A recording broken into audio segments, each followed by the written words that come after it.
प्रधानमंत्री श्री नरेंद्र मोदी जी की जो विज़न है, उनका जो एक आह्वान है कि G20 में जो भारत को G20 की प्रेसिडेंसी मिली है, उसका जो गर्व है, उसका जो मैसेज है, वो हर भारतीय तक पहुँचे, हर कोने तक पहुँचे। उसके लिए जो उड़ीसा में जो भुवनेश्वर में जो working group, education working group की जो बैठक हो रही है, उसके जो पहले के जो प्रीकर्सर इवेंट हैं, वो प्रीकर्सर इवेंट में ख़ास तौर पे अपने माननीय union minister honourable Dharmendra Pradhan ji, honourable union minister for education, skill development and entrepreneurship के मार्गदर्शन के, उनकी गाइडेंस के नीचे हम लोग जो काम कर रहे हैं, उसमें हम 23 से 25 में हमने सेमिनार और वर्कशॉप का आयोजन किया है। इस सेमिनार और वर्कशॉप के जो टॉपिक्स हैं, वो है इमर्जिंग टेक्नोलॉजी, जो फ्यूचर ऑफ वर्क है, जो आने वाले समय के लिए जो यूथ को जिस तरह के कामों के लिए, जिस तरह के इंडस्ट्रीज़ के लिए जो इक्विप होना पड़ेगा, उसके लिए किस तरह की स्किलिंग, अपस्किलिंग, रीस्किलिंग की ज़रूरत है, और उसको ही डेलिब्रेट करने के लिए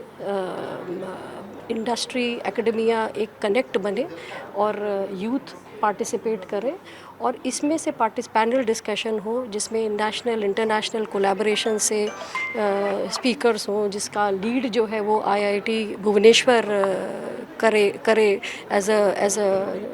अ नॉलेज कोलैबोरेशन। IIM संबलपुर की तरफ से भी इसमें कैसे कोलैबोरेशन हो पाए और कैसे इसमें इंटेलेक्चुअल कोलैबोरेशन हो, और जो इसमें चर्चाएं होंगी वो फिर छोटे वर्किंग ग्रुप में भी इसका डेलिब्रेशन होगा, और इसमें से 5 से 7 कुछ पॉलिसी इंटरवेंशंस, पॉलिसी इनिशिएटिव्स, जिससे कि फ्यूचर ऑफ वर्क के लिए कैसे हमारी तैयारी हो फॉर मैंने जैसे ऊपर पहले भी बता चुकी थी मैं प्रेस कॉन्फ्रेंस के दरमियान कि किस तरह के सेक्टर्स हमने उठाए हैं। जैसे लॉजिस्टिक्स हुआ, लॉजिस्टिक्स में कोस्टल, मरीन, रेलवेज़,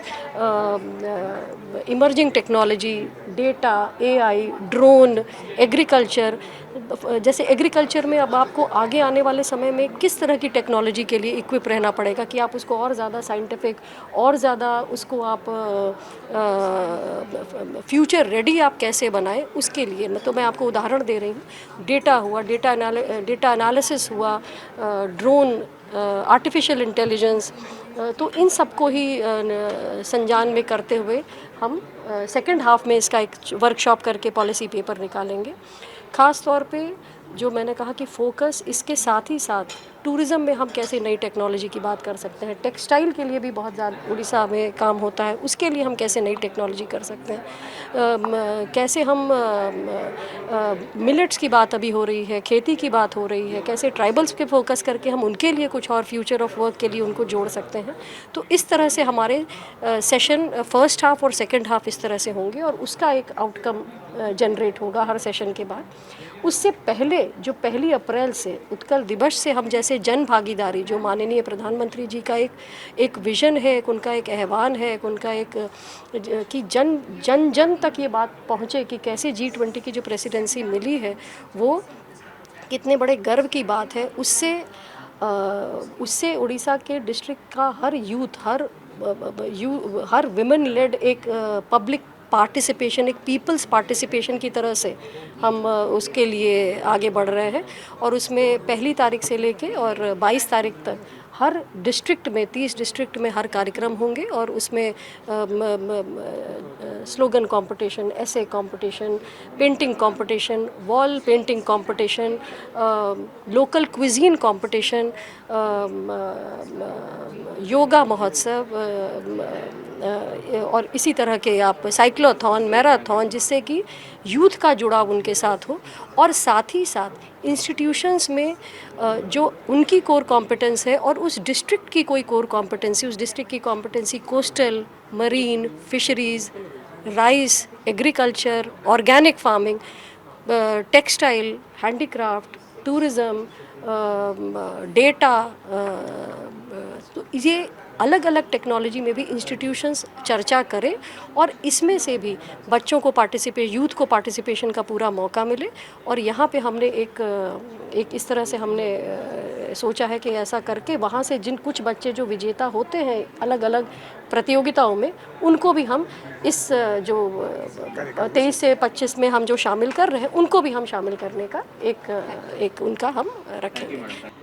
ये जो कार्यक्रम हो रहे हैं, ये इनमें जो हमने 4, अगर आप पूरे G20 एजुकेशन वर्किंग ग्रुप को देखें,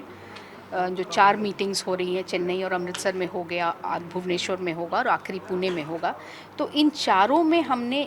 ऐसे थीम्स उठाई हैं जो कि भारत के शिक्षा व्यवस्था के लिए बहुत ही अहम थीम्स हैं। जैसे पहला थीम है फाउंडेशनल लिटरेसी और न्यूमरेसी। फाउंडेशनल लिटरेसी और न्यूमरेसी यानी कि बच्चों में जो गिनने और मैथ्स करने की क्षमता और पढ़ने की क्षमता वो किस तरह से स्ट्रॉन्ग की जाए, क्योंकि वही फाउंडेशन है कि आगे वो जाकर क्या सीखेगा, कि आप कितनी अच्छी तरह से सीख पाए, उसका फाउंडेशन है। दूसरा है tech enabled learning. Tech enabled learning भी बहुत ज़रूरी है, क्योंकि आजकल जैसे कोविड के समय हमने देखा कि पूरी पढ़ाई व्यवस्था वो टेक्नोलॉजी के ऊपर ही आधारित हो गई थी। टेक्नोलॉजी से रीच भी बढ़ता है, क्वालिटी भी बढ़ती है। तो टेक एनेबल्ड लर्निंग भी आजकल के दिन में एक रियलिटी बन गई है। तीसरा है फ्यूचर ऑफ वर्क, कि जैसे जैसे टेक्नोलॉजी नई नई आ रही है, काम करने का तरीका बदल रहा है और इसलिए जो दुनिया में जो इमर्जिंग जॉब रोल्स हैं वो भी बदल रहे हैं। तो इस बदलती परिस्थिति के लिए हमें अपने बच्चों को, अपने युवाओं को तैयार करना होगा। तो उनकी तैयारी कैसे करें हम, कैसे उनको पहले होता था कि एक बार आपने एक डिग्री प्राप्त कर ली, हो गई आपकी पढ़ाई, लेकिन अब हम देख रहे हैं कि नहीं, आपको कॉन्स्टेंटली अपनी पढ़ाई को, अपनी स्किल को, अपने आप को हमेशा अपग्रेड करना होगा। तो ये अपग्रेडेशन किस तरह से किया जाए, तो इस बात पे चर्चा होगी। और चौथा है रिसर्च कोलैबोरेशन। तो हर कुछ नया ज्ञान कैसे आता है, रिसर्च से आता है। तो रिसर्च में हमारे बीच, मतलब G20 कंट्रीज़ के बीच कोलैबोरेशन हो। तो इन चारों चीज़ों पे जो हम चर्चा कर रहे हैं और इन चारों में जो सहमति उभर कर आएगी G20 में कि आपस में कोलैबोरेशन किया जाए, तो उससे पूरे भारत के जो युवा हैं उनको बहुत लाभ मिलेगा।